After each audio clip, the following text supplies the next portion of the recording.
किसी की नहीं सुनते, हमें खुद में ही रहने दो। जो कहते हैं पीठ पीछे बुरा, उन्हें बुरा ही कहने दो। ये तेवर, ये अकड़ पहचान है हमारी। हो चुके हैं बदनाम, हमें बदनाम ही रहने दो, हमें बदनाम ही रहने दो। DJ Akshay, DJ Akshay, DJ Akshay, DJ Akshay.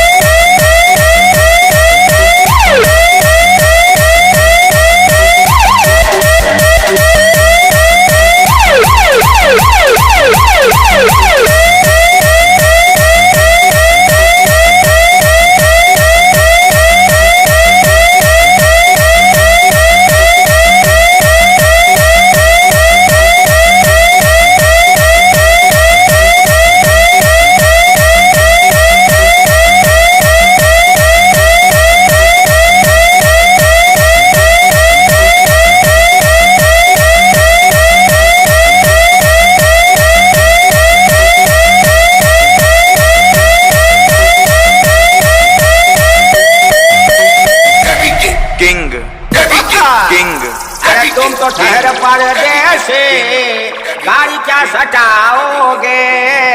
तुम तो ठहर परदेसी, गाड़ी क्या सटाओगे?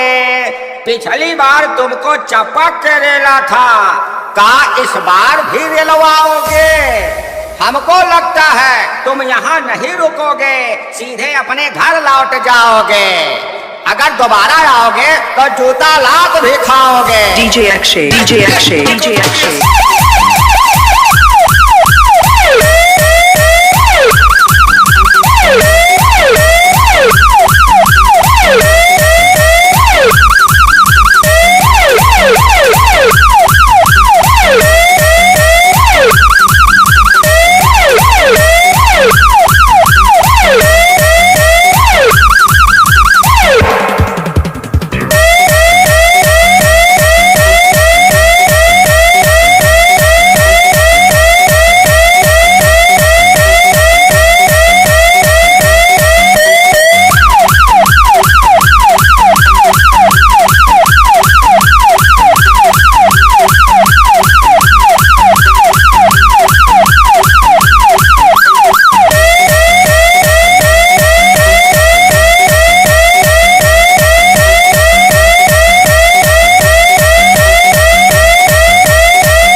King.